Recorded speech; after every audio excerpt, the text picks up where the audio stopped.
Alright, today we are going to be graphing square root functions and talking about the different transformations that you can have with those. Right. So first of all, we're going to talk about the most simple parent function, or the most simple square root function. This is the parent square root function. It's just the square root of x. Remember, this fx here is kind of like y, so y equals the square root of x. And if we were going to go make a table for this, you could go and do that there. Now we got to think about the numbers that you can plug into a square root, and since we can't plug in negatives into square roots, the first number we're going to use is 0 in this case here. So we can do the square root of 0. The square root of 0 is 0. Right. The next best number would be 1. The square root of 1 is 1. Now if you go and do 2, unfortunately we can't really do the square root of 2, so we'd have to either call it square root of 2 or go get the decimal for that. So what I'm going to do here is I'm actually going to skip 3 and go to 4 here, since we can actually square root 4. So the square root of 4 is actually going to be 2 right there. And that's usually enough to get you a couple of points. So these 3 points right here are usually the points that we're going to go and graph with these. So I got 0, 0, 1, 1, and then 4, 2. And then if you had room to go and get it, you could also do the square root of 9, which would get you 3. But in this case here, our grid's not big enough to graph that. So this is what your parent function for the square roots are going to look like. As far as domain and range, this is one of the few where we don't say it's from negative infinity to infinity. This one starts here at 0 for the domain. As far as, remember, domain is left and right. So it goes all the way to the left, all the way to 0, and then it goes to the right forever. There should be an arrow there. So it goes that way forever. We're going to say from 0 to infinity. And then the same exact thing with the range. The range is going up and down. So we'll say that starts at 0 and then goes towards infinity. And then the x and y intercepts both happen to be 0, 0 on these. That's how you do your parent function. Okay, so we can also do transformations as far as moving things up, down, left to right. We can reflect, we can do stretches. There's all sorts of things to do. And all the rules are very similar to our quadratics and our absolute value functions. Inside of the radical here is going to move things left and right. And then outside of the radical is going to move up and down. And then this a value right here, a can either be a vertical stretch or compress.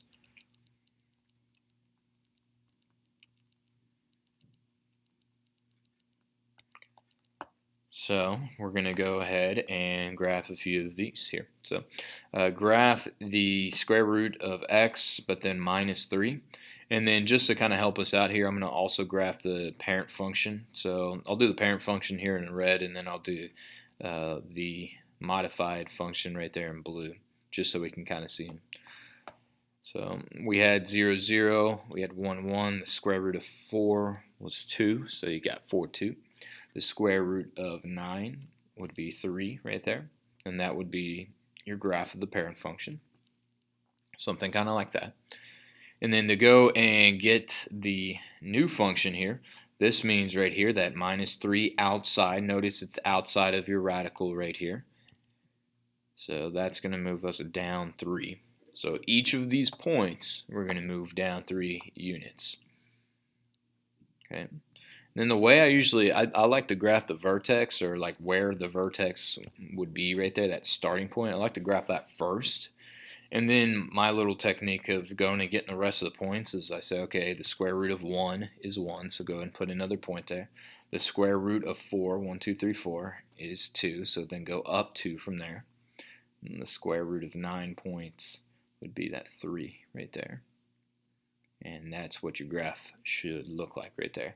So if you can use that idea, if you can go get that first point and then use, like that pattern, I guess, from there, it's much easier. So once again, recapping on that, if I go over 1, the square root of 1 is 1. If I go over 4, the square root of 4 is 2. So I'm going over like perfect square units. If I go over 9, the square root of 9 is 3. And that's how you go get the rest of the points. Now, if there's like a vertical transformation or a vertical compression or stretch, that's going to affect all of those, and we'll get to that here in just a moment. So there you go. That was that one there. So sometimes it's a good idea too to label your graphs. So I guess we can say that this is the square root of x, and then minus 3, and then the other one was just the square root of x. So there you go. Nice and easy there. Let's go see what's going on with this next one here. You got a plus 4 inside of the radical. So just like when we had parentheses before, the plus 4 usually moved us left. So this plus 4 is also going to move us left here in this case. So we'll go and graph that. So that'd be left 1, 2, 3, 4 units. And then you can go and do the pattern from there. So the graph will be kind of going this way right here. So if we go over 1 and then square root that number, that should get us up 1. So over 1, up 1. Then we can go over 4 and then up 2. So the square root of 4 is up 2. And then I guess if we wanted to get another point, we could go the square root of 9, which would go up 3 right there. And that would be good. Usually most teachers are going to be okay though with, like your starting point and then 2 extra points. But if you wanted to go get more, that would be what that graph looks like. And then I guess I'll go and get the parent function as well again. Something kind of like this here. So those are those 2 functions right there. So not too bad. Basically what these square root graphs are is it's kind of like a side of an x squared graph, and then it's on its side. So, all right, let's try the next one here. Now this one here is going to have this 2 out in front, which is going to be a vertical stretch, and the negative is also going to reflect it. So it's a vertical stretch and a reflection. And then I guess for this one here, they want us to make a table, and we can do it without a table, but sometimes a table is very helpful, so we can go and figure out what our different values are going to be. So now since there's not like a plus or minus anything inside of the radical, and there's not a plus or minus anything outside of the radical right there, that means that this graph's going to start at 0. So that's going to be a great number to start out with. So if we plug in 0, square root of 0 is 0, and then that times negative 2 is 0 right there. If I go plug in 1, the square root of 1 is 1, but then 1 times negative 2 will be negative 2 right there. It's like negative 2, I guess, stretches it a little bit, makes it go a little bit lower, and then also the negative flips it, makes it go down. All right, next best number we can square root is 4. Square root of 4 is 2. 2 times negative 2 is going to be negative 4. And then probably one more point's good enough here to fit, so we'll do 9. Square root of 9 is going to be 3, and then 3 times negative 2 would be, I guess, negative 6 right there. And that would be a couple of nice points there. So we're going to go plot those. So there you go, 0, 0. You had 1 comma negative 2, 4 comma negative 4. It's much steeper there, and then 9 comma negative 6. It's not curving as fast right there. And that is your graph right there. All right, and then compare it with the graph of y equals the square root of x. We can go ahead and plot that again if you'd want, so you can kind of see. 9, 3. Kind of that same graph we've been doing there a couple of times there. So if you notice here, the blue graph, it's I guess like some people might call that steeper. And that's because, with the regular square root graph, you're only going, up 1 there, but then with the vertical stretch of a factor of 2, now you're going to double all of those distances right there. So instead of going down 1, you're going to go down 2, or instead of going down 2 right here, you're going to go down 4. Instead of down 3, you're going to go down 9 right there. And that's the role of that vertical stretch right there. Now as far as like comparing, we can say, yeah, we already wrote it, vertical stretch and reflection. And that's about it. And then in domain and range, let's say the domain here for your blue graph. The domain starts at 0 as far as how left and right it goes, and then it goes towards infinity. Now the range, since it's going down, we're going to say it starts at negative infinity, and then it goes all the way up until we get to 0 right there. So that would be your range. Then the x and y intercepts, you can say, are here at 0, 0. once again. Okay, now my way of graphing these, instead of doing that right there, my way of graphing these here is saying, okay, if I got a vertical stretch of 2 here, instead of going over 1 and then down 1, I'm going to go over 1 and down 2, or over 4, and then instead of down 2, we're going to go over 4 and then down 4. Or instead of over 9, down 3, you're going to go over 9 and then down 6.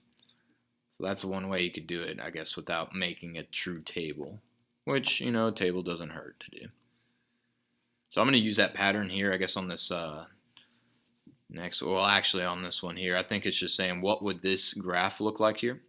This would be a vertical shrink or compression, depending on what vocabulary you're using. So everything would be 1/4 as big. Everything would be 1/4 as big. So instead of going over 1 and then up 1, you'd only go over 1 and then like up 1/4, I guess. So everything's a lot smaller. And then instead of going over 4 and then up 2, you'd go over 4 and then up, you know, 1/4 of that right there. So maybe like a half or something like that.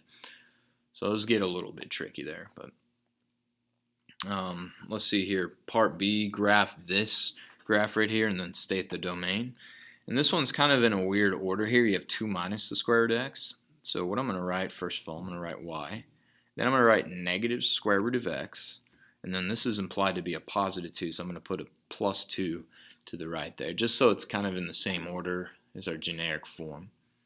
And what that means to do here is go take the graph, and then you're going to start at 0, 2 right there. It's moving up 2. But then it's got this negative here, so that's going to flip everything down. So then we'll go, I guess, and look at the different values here. So now instead of going up and over, now we're going to go down and over. So square root of 1 is 1 right there. We don't have a vertical compression or stretch or anything, so it'll just be like kind of the normal pattern here. So if we go over 4, the square root of 4 is 2, so then go down 2 right there.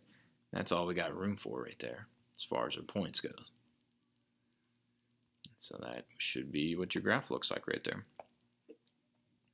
Alright, and then it says find the maximum and minimum values on this interval from 1 to 6, or you could put it this way right here. They gave it to us in inequality notation. That's also the same thing as saying from 1 to 6 right there.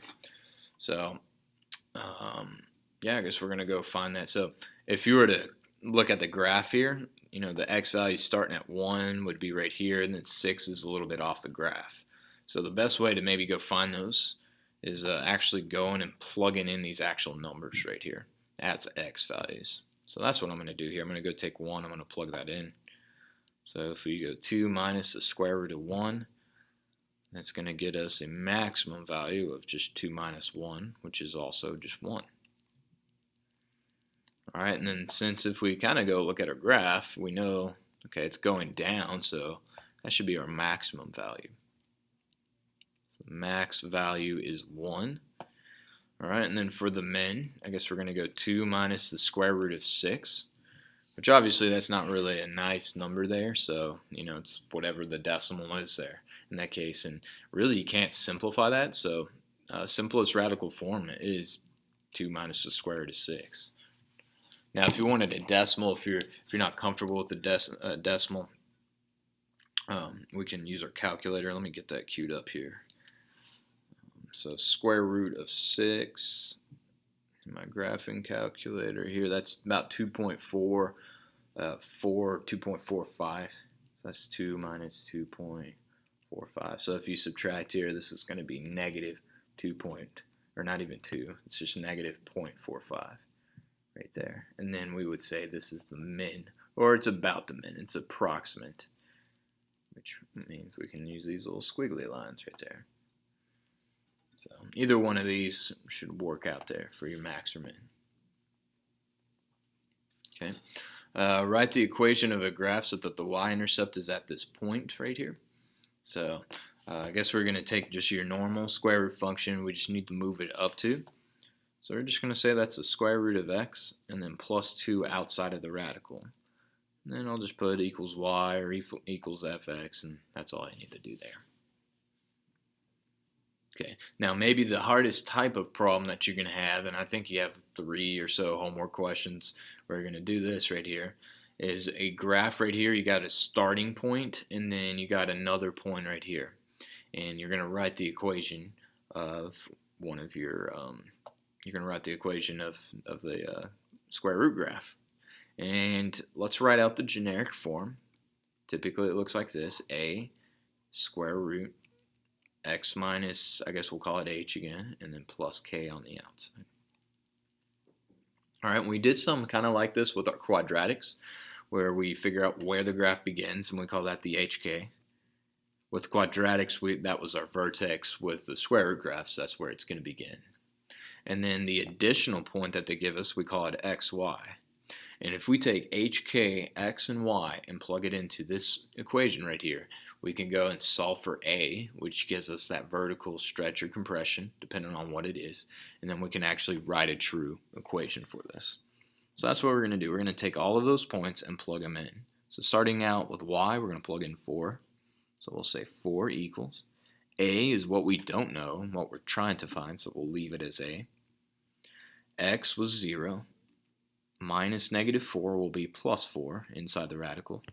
Actually, I didn't need to make it as long.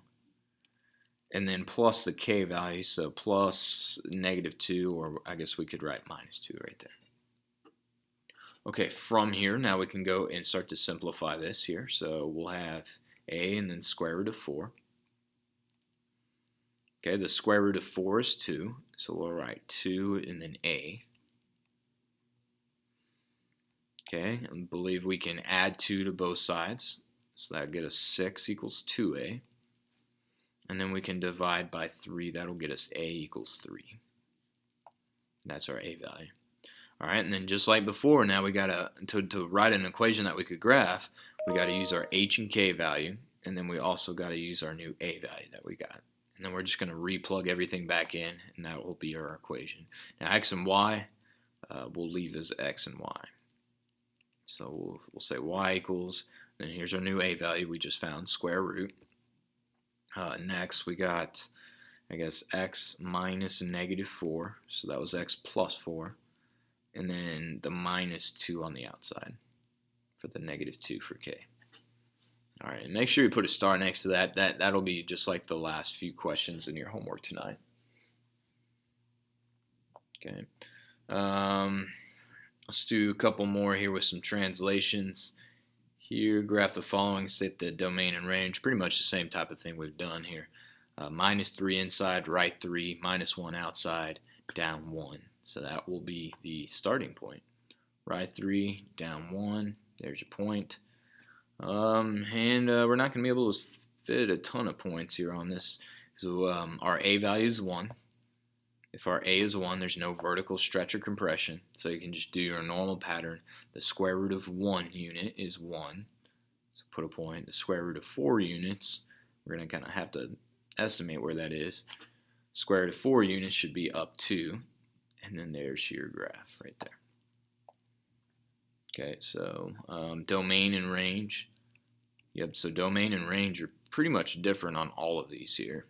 The domain, the farthest left the graph goes, is right here at 3. So we'll say at +3, then goes right forever, so all the way up to infinity. And then the range.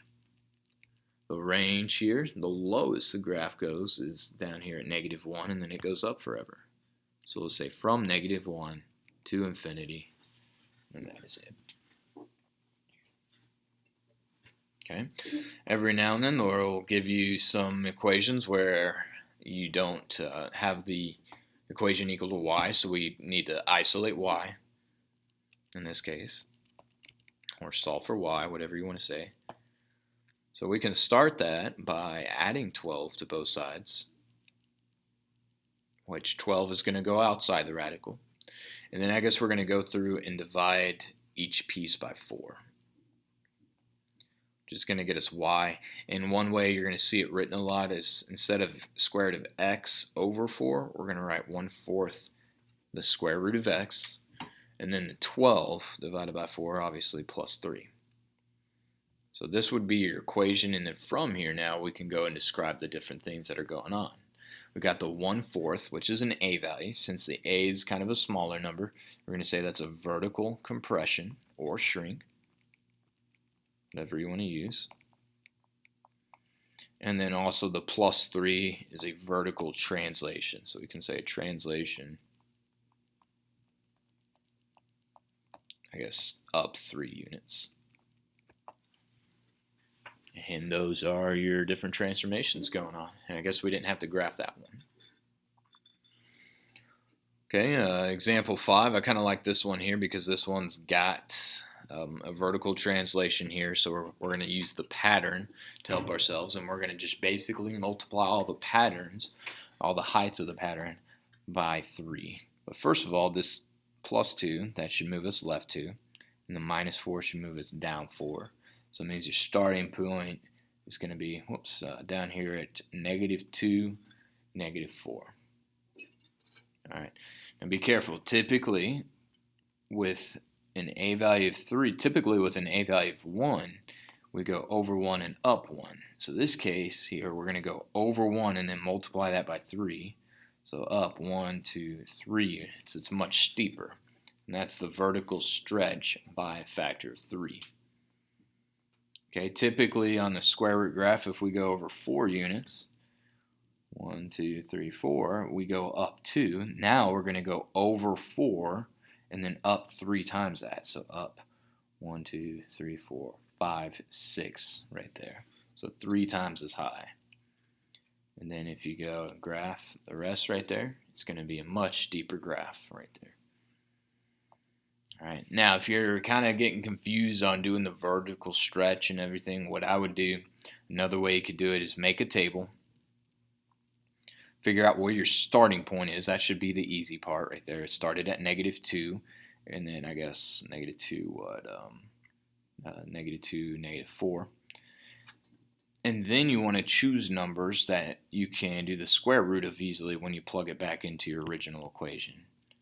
So like the next number over, I guess if you did like -1 right here, -1, if you plug that in, that would get us 1 inside the radical, and we could do the square root of 1. The square root of 1 is 1, times that by 3, that would be 3, and then -4 from that, that would have gotten us -1. So just kind of doing the mental math there. And then the next best point, usually it's about 4 over, but if you think about this, the next perfect square number in here that you could do is 4. To do that, we would need +2 right there. And then if you had 4, you could do the square root of 4, that's 2. 2 times 3 is 6. And then 6 minus 4 should get you +2 right there. And that could get you some other points there. So you can make a table. Table will work every single time. But if you learn those patterns and then scale them by 3 or multiply them by 3, that'll make the graph of this much easier to graph. All right, here on this next example here, we're going to talk a little bit about horizontal stretches and compressions. And we're not going to do a ton of these without a graphing calculator because they're a little bit confusing. But most of the times, yeah, you'll have a calculator on these. So anyways, first of all, they want us to graph the square root parent function. So remember that starts at 0. Right there, 0, 0, and then 1, 1, and square root of 4 is 2, and the square root of 9 is 3. Right there. And we can get the shape of our graph. So then when we're going to graph the square root of 4x right here, we need to make a table for that here. We can always plug in 0, real nice and easy here. That'll get us a 0. And then now we want to think about what numbers we can plug in that will make perfect squares in this case here. So if you go and plug in, I guess like, if you think about it here, if we change that there to 1 right there, and we plug that in, we'll get the square root of 4 times 1, which we can do the square root of 4 times 1 because that's the square root of 4. So that comes out to 2 there instead. And then as far as like the next best number, we could do square root of. If we plugged in 2, we're going to get square root of 8. We can't really do that. If we plug in 3, we're going to get the square root of, I guess, 12, which we can't really do much. But I guess if we go here and do the square root of 4 times 4 right there, that should get us 16. And then there's a few points that you can go and plot. And actually here, I'll do this here in red so we can kind of see the comparison here. So now you got that right there, 1, 2 right there, and then 4, 16, which will be, way off the graph here. Kind of like that right there. So real steep right there. All right, so some people always ask this question, well, hey, isn't this doing something horizontally? And it is. So we call this a horizontal, and we're kind of pushing it in here, so it's a horizontal compression in this case. And I don't know if there's a spot to write that, but if you want to write it, I guess here. So horizontal compression. And it's kind of weird. We see a big number out in front of x right here. We think of a stretch typically when that happens, but remember everything inside parentheses, radicals, it's kind of like the total opposite of what you think. If you have like an x minus, a number inside of a radical, remember that, or in this case, I guess you had +2 right there. That moves the opposite direction of what we think. And it's kind of the same idea with horizontal compressions. And that's why they're a little bit confusing here. So I just like to usually make a table and then call those done afterwards. So that is that. Now I think part D here is kind of a separate question. Probably should call that its own example. But describe the transformation if we put a negative inside of the radical right here. And if you think about this here, if we were to make a table for this one, we can't plug in negative numbers inside of a square root. So to cancel out this negative right here, we actually need to use negative numbers. So like, obviously the square root of 0 is 0. But then if I plug in negative 1 times negative right there will be +1, which will get us a y value of 1. Or if I go and do the square root and I plug in -4, negative times -4 would be +2. And then if you think about the graph, that would be going this direction right here. All right, so we say a negative inside. We say that is a reflection, but it's not a reflection up and down, so a reflection left and right. So we call it a reflection. Typically, we'll talk about the axis. So a reflection across the y-axis this time. So a little bit different there on that. And you could also use your graphing calculator to graph. Now, big thing that we need to take away here from example 7a right here is when you're having a horizontal compression, what you need to actually do is factor that 9 out here, and this will be x minus, I guess, 4 in this case. And the big thing is if you go and use your graphing calculator, this -36 doesn't move you to the right 36. Since you have this horizontal compression, we have to factor it out. So the graph actually moves only 4 units to the right. So you could go and use your graphing calculator to go graph it, and then it's going to look like a real skinny graph here, except it's starting at right 4 units. So something kind of like that right there. But the big thing with this here is you want to factor. So factor I guess we can say the GCF, or the greatest common factor there. Okay, and then we will say that this is a horizontal. And then remember, it's opposite of what we think here, so it's a horizontal compression. And then it's also a translation. Be careful, it's not a translation of 36 to the right, it's only right 4 units after you factor. So the big thing is you got to factor. Okay, so using that same idea, how do these two graphs here relate? And since there's an implied -1 out here in front of x, we're actually going to factor out -1. And we're going to write it as -1, I guess, and then 9, or actually I guess that's -9, and then plus x, which I'm going to reorder as x minus 9 inside the parentheses, and then a -1 outside of the parentheses. Okay, so both of these graphs here actually technically move us right 1, but then this negative here outside in front right there is actually going to do a flip And since it's inside the radical, it's going to be a reflection. It's going to reflect it, though, across the y-axis. So we say reflect across y. And then both of them are still going to be 9 units to the right.